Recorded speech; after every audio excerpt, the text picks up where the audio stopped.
You are listening to the Hostage to the Devil podcast. Some listeners may find this content disturbing. I know from day one you've been very sort of skeptical as to what you can provide to the project. But for me, as I said before, it's been so important to meet people who, in some way or form, actually had a conversation with Father Martin and Malachi Martin, because if you go on the internet forums, which I don't tend to do when I'm doing research, you tend to find that a lot of people have very strong opinions about the man. I don't think that you could listen to Malachi. I never met the man in person, but I interviewed him for countless hours on the radio. I was very fortunate, and we became close friends, and I don't think you could listen to Malachi and not have a strong opinion one way or the other. I would classify myself as an agnostic, but Malachi affected me deeply, very, very deeply, with much of what he said. And a lot of things he said very much stick in my mind. One of those would be that in the streets of New York City, an area he frequented, he thought that the number of possessed, and I mean possessed by the devil, by Satan, were increasing by about 800% a year. That's frightening. He further suggested that as he walked down the street in New York, he could look into the eyes of many of the people that he would pass and know that they were one of the, what he called, perfectly possessed. And that's pretty frightening. So there are many things like that he said to me that will never leave my mind and will probably worry me to the grave. He speculated that these were people that had made deals with the devil, if you will, and are now financially reaping the benefits of what eventually will scorch their soul. He was a fascinating man. He also said a lot of things to me in private. We did talk a great deal. My wife at the time, now passed, was Catholic. And he was aware of the contents, the full contents of the third secret of Fatima. And he shared some of those that I cannot share with you or anybody because I promised.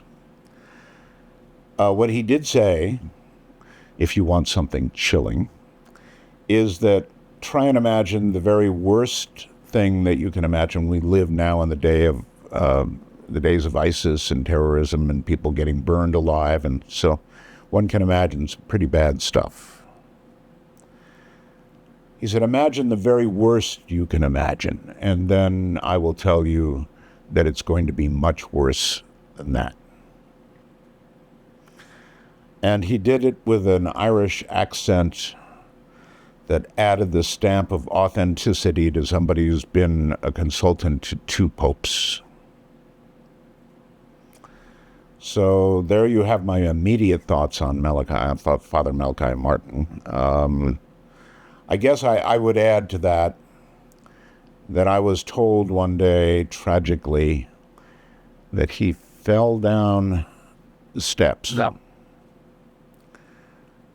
And I do wonder about that.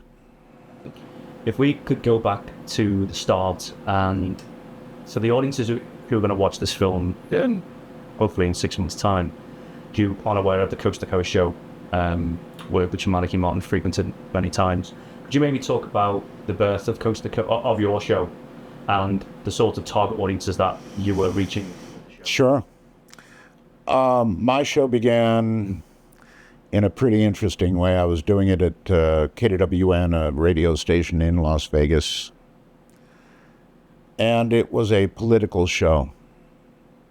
And I very much, as you can see from the background, if you've got a wide-angle camera, I love radio, every form of radio, whether it's a hobby or it's my profession. And I got lured into doing a talk show, which I had done previously at KWN, and that then turned into the later night show, and I was very well aware that at night it covered 13 states, so I would be heard more widely. And I took the show to the nighttime, and I did it for a few months, and then I got bored. Politics, frankly, is sometimes interesting, most times boring. And so I began interviewing people like John Lear, the son of the man who brought us the Learjet, about UFOs and about other things that go bump in the night. And the resulting interest in the audience was so large, so overwhelming, that although the owners of the radio station at the point were very conservative and wanted conservative talk radio, they could not ignore the numbers. I got so many calls that they couldn't pay the 800-line bill. And it went from there. I did the show in that way for 2 or 3 years, and then it became syndicated, and then it grew like a cancer to about 550 radio stations across the U.S. and Canada. So that's how it happened. It was sort of, I don't want to say an accident, but it was an act of rebellion on my part that worked. I suppose in life that's sometimes how things happen. Can you talk about how Malachi Martin came on your radar? Sure. One of the great mysteries in life, if not the greatest mystery in life, is what happens after it's over. And there are many approaches that I took to examining that question. For example, people who would be hypnotized and would suddenly fall into a prior life. Evidence of ghosts. But in that mix, at some point, falls Malachi Martin, because Father Martin, because that's one of the great possibilities, is it not, believed by so many in the world now. So sure, Malachi Martin was a natural in terms of life after death. And he had some very strict views on the subject. And I learned that there are a great number of Catholics in the world right now who, when they hear a voice like that, know that they're getting instructed very strictly. Could you maybe talk about, if you could remember, that initial phone conversation where you were asking Father Martin to come on the show, or even what were your first impressions of him when you first spoke to him on the telephone? My first impressions were on the telephone, and I'm sure that this motion picture is going to have examples of Father Malachi Martin speaking. It's not possible to hear the man speak and not realize that you're in the presence of somebody great, somebody who has been advisor to 2 popes and is familiar with the Vatican. And by the way, his view of the Vatican also was extremely controversial. He believed that the influence of Satan was well entrenched in the Vatican, and that's about as controversial as one can get, I would think. And perhaps events since his passing, to some, would bear that out. Is there a memorable moment? There's hours and hours of awesome archive between yourself and Malachi Martin. Is there anything that really just it was Malachi Martin, or which you found incredible moments on that radio show that really stands out from your time talking to Malachi Martin? No, it was full of.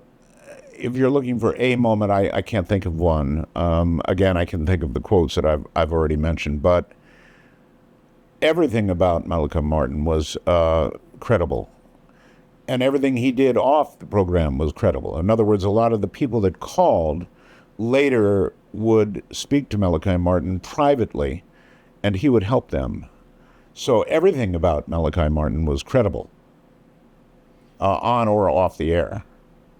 And that was immediately apparent in a pre-interview. We do pre-interviews with guests, and so obviously the credibility hits you right in the face.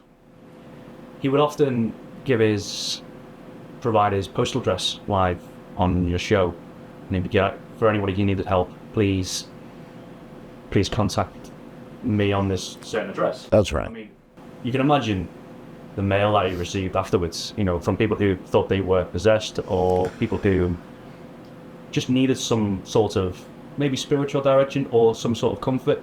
Do you think Malachi Martin was right in doing so, and the reasons for doing that was because that's what he was like? He just liked to help people? He gave out his personal information because he wanted to help people. Do I think it was a good idea? No. And I warned him very carefully that this might not be such a good idea. And I did that because of the thousands of emails that I received daily. So I knew what he was in for. And he continued to do it. So even after reaping the results of giving that information out, he continued to do it and help people. The shows on exorcism and demonic possession and Antichrist, etc., they were extremely popular, and then obviously every Halloween they're getting repeated to this day. What was about those particular shows, those 4-hour shows on the devil and exorcism? What was it that was so good about that as a program? Well, exorcism is scary. It's frightening. Because if exorcism is real, if somebody is really possessed, then all the rest of it's real, right? Heaven, hell, all the rest of it. So exorcism is scary. Now, you might like to know that since Malachi Martin, Father Martin, we have diligently searched for somebody who would be his equivalent, and with no luck. No luck. He was a real McCoy. He did real exorcisms. And like everything else I did on the air, you were free to believe or disbelieve what you heard. But I think the man came with a stamp of the real McCoy, and so it scared people. I mean, just to go on that point that you made there about there has been, and there is at the moment, nobody like Malachi Martin since he passed away. That's right. What is it about his personality traits and his character traits that made him who he was and cannot be replaced? I don't know. What is it that made Malachi what he was?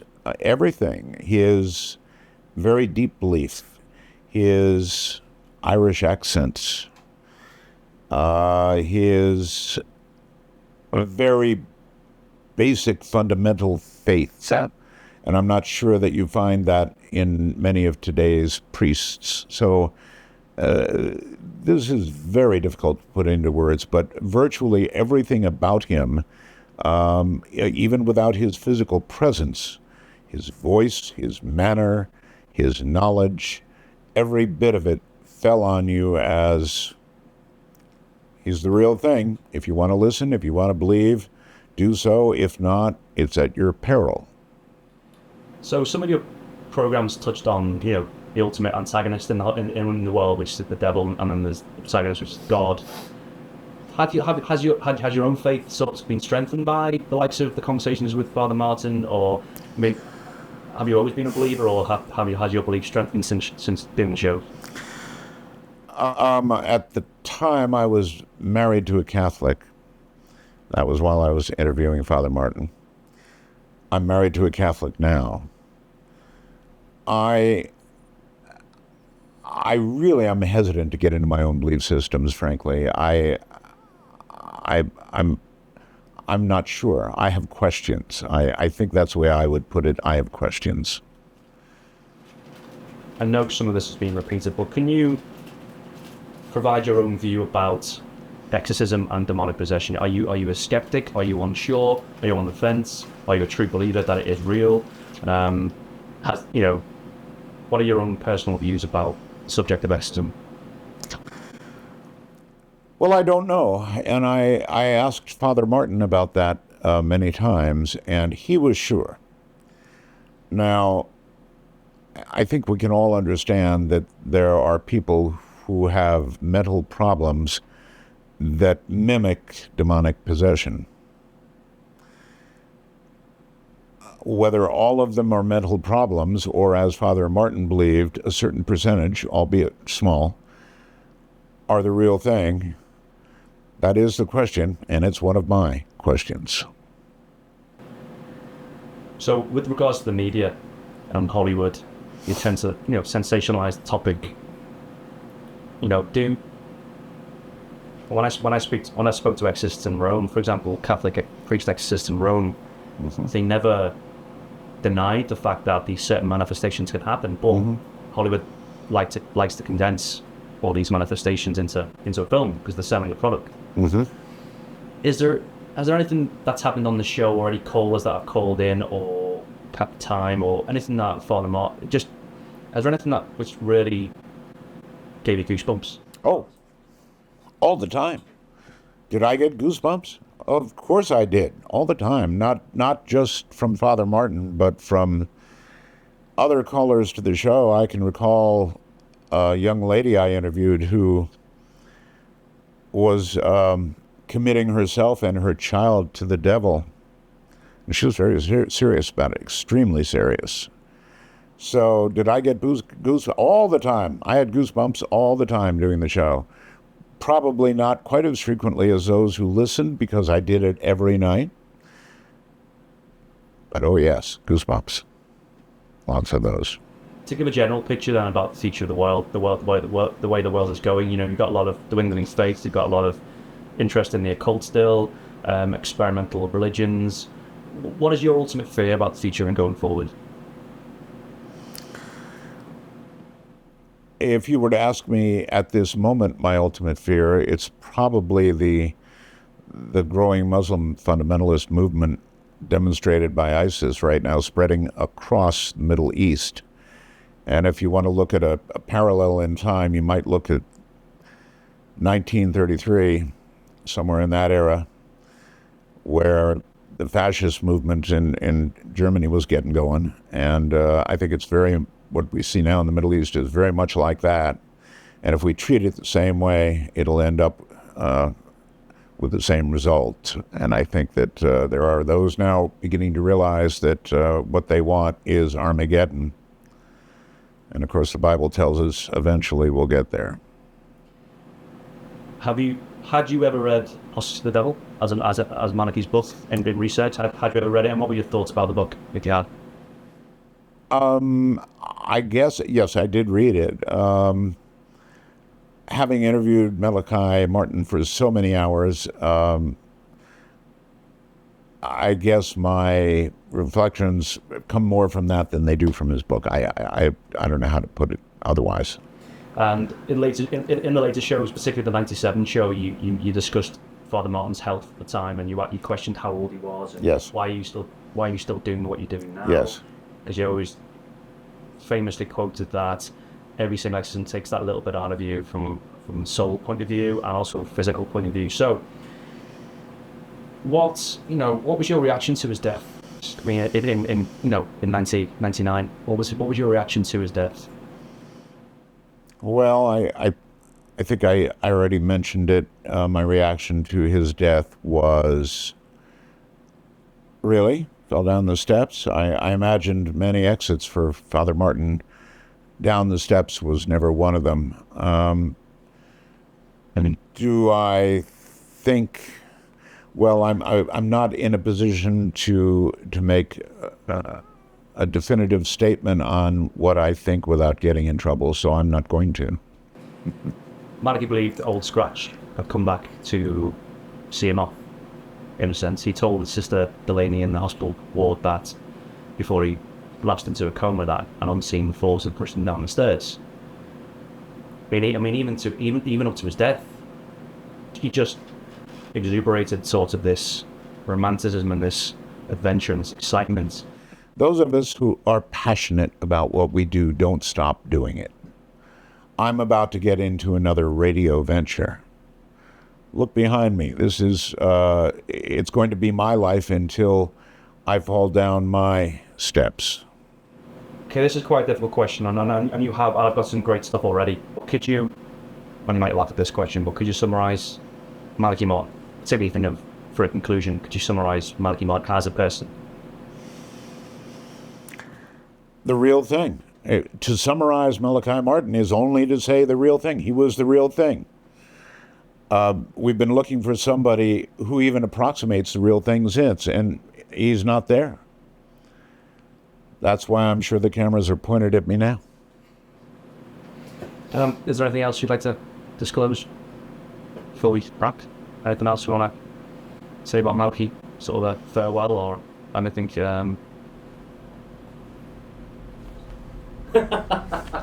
All right. Thanks for listening, and remember, we have a Facebook page too, so please give us a like and buy us a coffee over at buymeacoffee.com to help us keep this podcast going. And it would only be right to finish with the main man himself. We're in a time when it would be possible, if God allowed it, for Lucifer to take over the church and run it into the ground. It's the availing time, and all we can do is do our best and hope. Just hang on for the bumpy ride. Keep our eyes on the skies, in the words of a great man. We don't know much. We know the signs of danger, and we know what we shouldn't do. We can't look around the corner. By the way, I'm 77, and I'm glad I never knew what was going to happen to me, because I would have said, no, let me off this boat. Go. It's good not to know the future to that extent, and we all believe we have an angel, a guardian angel. Right. Actually, by the way, we have two angels, but let me not complicate it now. We have one angel called the guardian angel, and in a normal way, if I'm observing the law, if I'm keeping myself relatively clean of sin and trying to serve God in my own way, my angel communicates with me in the accepted mode. And the accepted mode is by inspirations, by instincts, by twinges of conscience, by memories. Now, if that angel is not there, he has been renounced, and Lucifer is in his place. He does the very same. He uses the very same mode. That's called possession. Mm-hmm. Angelic possession is just as powerful as demonic possession. Mm-hmm. But many people do not attain to angelic possession because it takes a great amount of fidelity to your angel and to your instincts and to your life.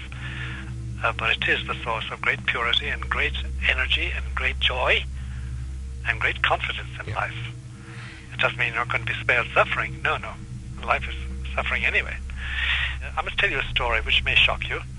But a young man whom I knew very well, he lived in New York for a while.